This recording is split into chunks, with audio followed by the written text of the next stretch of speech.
Hey guys, good morning. Welcome back to our channel, the Eaton Squad. My name is Addie. So for today's video is the latest arrival protocols for foreign tourists that will be allowed entry into the Philippines starting February 10 of 2022. This is a complete guide of what you guys need to prepare to be able to enter the Philippines legally. Details coming right up.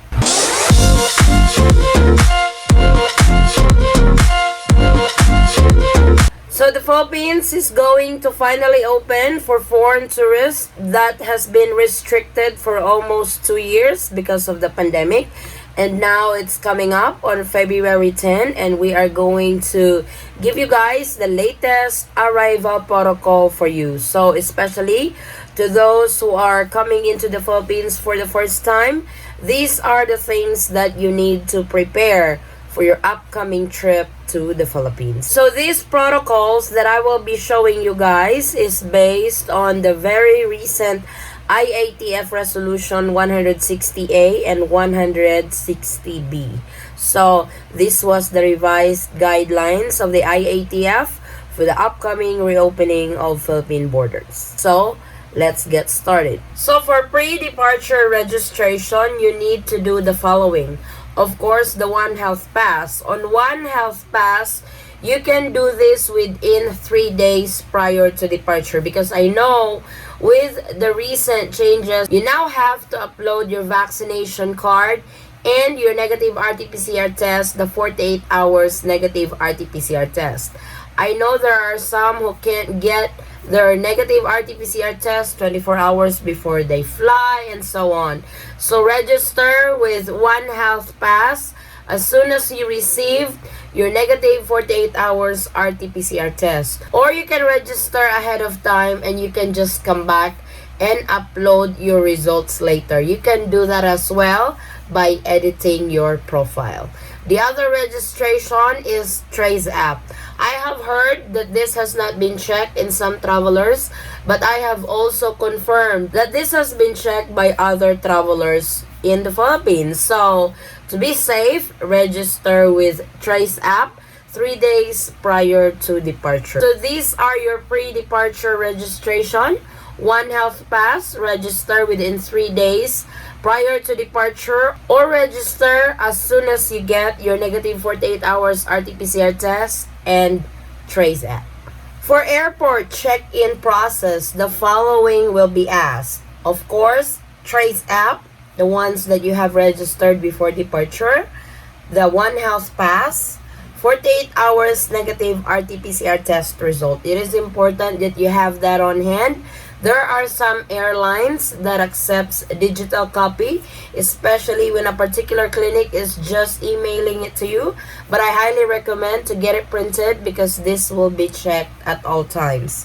The other one is your valid passport. So make sure you have a valid passport at least 6 months at the time of arrival in the Philippines. Visa. Not all will have the privilege on the visa upon arrival. Unfortunately, there are countries that will have to apply for a visa before they are allowed to enter the Philippines. So if you are one of those, make sure that you have a valid visa. The other one is your vaccination card. Very important, especially for foreign tourists. You have to be fully vaccinated before you can enter into the Philippines. Unfortunately, they don't have protocols yet for unvaccinated foreign tourists coming into the Philippines beginning February 10. The other one is travel and health insurance for COVID-19 treatment costs. So this is not just any other travel insurance that some airlines offer. This has to cover you in case you get infected with COVID-19 and you will be hospitalized for treatment. So make sure that this insurance will cover you from it. Make sure to bring the policy, the documents given to you when you purchase one. And of course, the last one is the round trip ticket or outbound ticket to the next destination. So these are very important documents that you need to have during check-in at the airport. So you've done the check-in, you are good to go, you got your boarding pass, you have boarded the aircraft,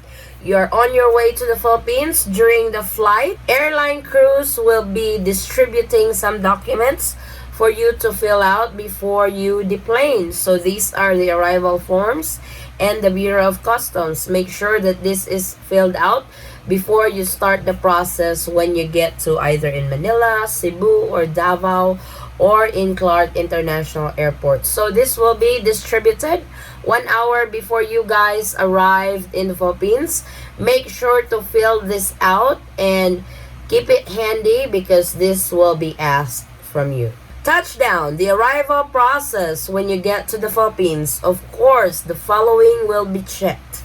One health pass, Trace app, 48 hours negative RT-PCR test, valid passport, visa if this is required. If you are one of those that will need to have a visa before allowed entry into the Philippines, vaccination card or certificate, the travel and health insurance that will be checked again, and the round-trip ticket or outbound ticket to the next destination. So whatever was checked during your check-in from your country of origin will be checked again during your arrival process in the Philippines. Let us now proceed to the immigration process. So the immigration process, remember that forms that you guys filled out during your flight. So this is the step that it will be checked. The arrival card and the Bureau of Customs and other documents, passport. So if in case you are a foreign national, a foreign tourist,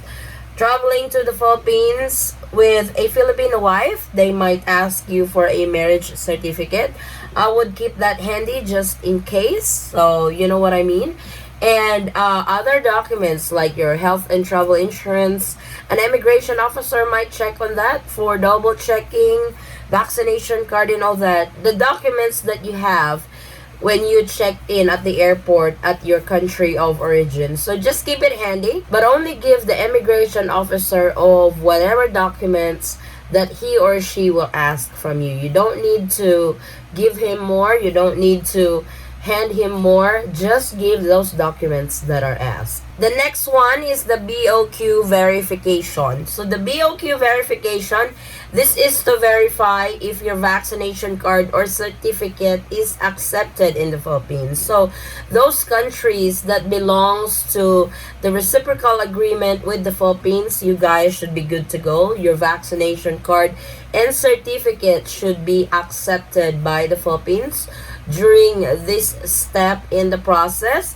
But to those without the reciprocity agreement with the Philippines, you need to have the yellow card from WHO. This is the International Certificate of Vaccination.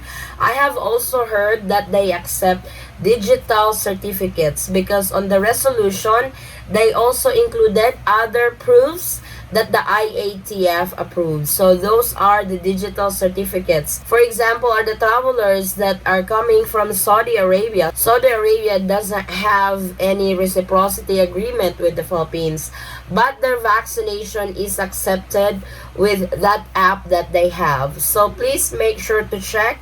And if you are one of those countries that do not have reciprocal agreement with the Philippines, make sure that you have the digital certificate, the ones with QR code, and get those vaccination proof that you can get from your health department in your country of origin.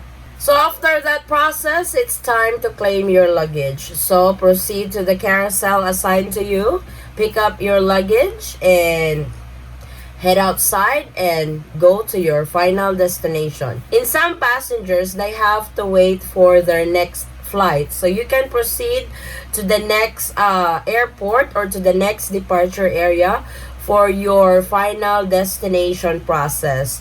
For others that are just within the Manila area that can hire a taxi cab or a relative can pick you guys up, that is now allowed. So to those that has to take another flight for their final destination, this is the going home process.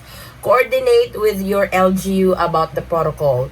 Now that the Philippines has relaxed the protocols, no more quarantine for fully vaccinated, everything is now shifted to the LGUs. So the LGUs now are the responsible agencies when it comes to home isolation, self-monitoring, home quarantine, and all that stuff. So make sure to coordinate with your LGU what is the protocol if you are coming from abroad. Some LGUs requires S-Pass. For example, Bacolod. Bacolod requires S-Pass. So you have to register with S-Pass, and this has to be approved by a particular LGU before you can even enter the city. So make sure to check if they require S-Pass. Some LGUs also require letter of acceptance. Some will require antigen test, or your vaccination card is good enough for them. So like I said, coordinate with your LGU, and also report to the LGU if you are showing symptoms, because you have to self-monitor within 7 days, day 1 as the arrival date. So make sure to check if you are experiencing any symptoms and stuff with COVID-19, and report it to your LGU in your final destination. So I hope that this quick latest arrival protocols for foreign tourists coming into the Philippines beginning February 10 of 2022 is clear and understandable enough for you guys to get ready and be well prepared on your upcoming trip to the Philippines. Thank you guys so much for watching. If you have any questions, concerns, or inquiries with regards to this video or in any of our travel related videos, please comment it down below and I will try to get back to you guys as soon as I can. Or you can direct message me in our Facebook page or Instagram, same handle, the Eaton Squad. Again guys, thank you so much for the continued support and trust to our channel. I hope to see you on our next travel update. Stay safe, stay healthy, and God bless everyone. Bye.